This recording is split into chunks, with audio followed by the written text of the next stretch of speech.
Hello there, Love-Hate Triangle. I'm finally back from the Venice Film Festival, and I have seen a lot of films. Most of them were pretty shit, but I do have some recommendations for some good upcoming films, and one of them is Spring Breakers, as you can see from the title. Now, Spring Breakers might not be one of the best films that I saw at the festival, but it was definitely one that sparked the biggest discussion. And it wasn't a discussion about what the film is trying to say, but rather a discussion about what the hell it is.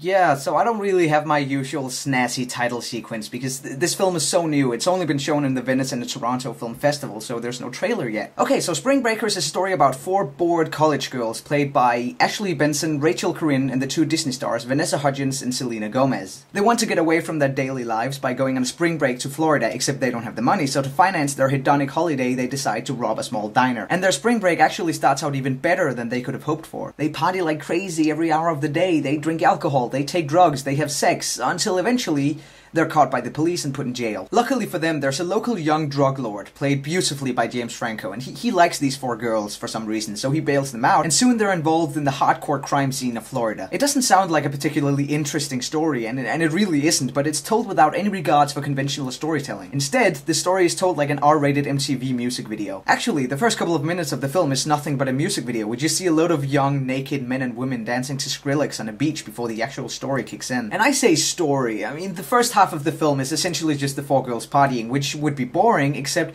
you never really know if anything you're watching is real, because everything in this film looks like a dream sequence. There always seems to be a voiceover, dialogue is repeated several times, and future clips from the film are shown out of context early in the film, and the color scheme is just unreal. It kind of reminded me of the dreamy cinematography of Drive, except not as good. As you can imagine, it's very difficult to paint a picture of what this film actually looks like. The problem is that you really want to dismiss this film as trash and simply say that this is a ridiculous film about Disney stars trying to be adult actors, but they end up being portrayed as sexual objects. But several times throughout the film you sense that there's more going on. Beneath all the fancy cinematography and the absolutely horrid acting by the four girls and the repeated dialogue, there might actually be a hint of something substantial. For example, and I'm gonna give away part of the plot now, but really you shouldn't watch Spring Breakers for the plot, so this shouldn't matter. But there's this scene where James Franco's character sits down at his piano and plays Britney Spears' song Every Time. Every time I try to fly, I fall without my wings. It's funny because it's Britney Spears, and it's even funnier when you keep in mind that his character is a gangster who speaks like this. This is my fucking dream, y'all.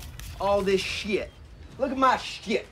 I got shorts, every fucking color. And that's how he sings the song as well. So this would be a funny scene, and you do laugh, but then it cuts to a slow motion montage of the girls falling deeper and deeper into crime and actually killing people, which isn't funny at all. It's bizarre because they're wearing bikinis and these stupid pink ski masks, but it's so fucking sad at the same time and you instantly feel bad for laughing. You're constantly battling with yourself about what to think, about whether you should cry or laugh or feel sorry for them. I really hate this film for the way it portrays women, but at the same time I kind of also love this film for almost everything else that it does. I love that it seems like they didn't even bother with a proper script. It's either that or it's a really complicated one. I love that it has a meta perspective through the casting because it gets these so-called innocent Disney actors to do some pretty messed up shit. I love everything about how this film looks. It's like a Rihanna music video on drugs. I absolutely love James Franco's portrayal of his character. At first he seems like a simple parody on people like that, but we quickly realize that he's actually the most complex character in the film. There's this really intense scene where he gives fellatio to a gun, which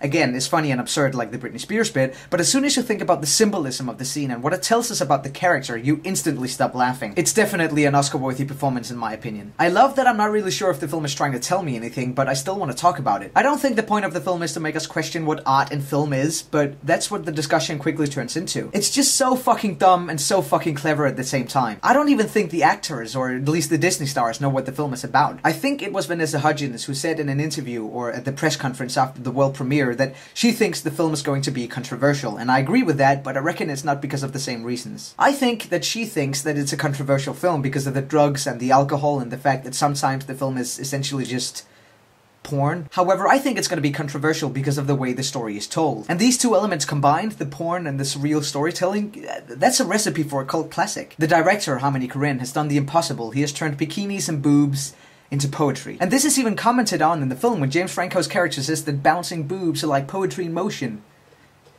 This is bouncing boobs, apparently. It is fucking stupid, and I don't know why all of this works, I just know that it does. Even if you don't like the sound of this film, I still think you should go watch it when it gets a wide release, because it's incredibly surreal and it's very quotable. Spring break forever, bitches. I'm out. Spring break.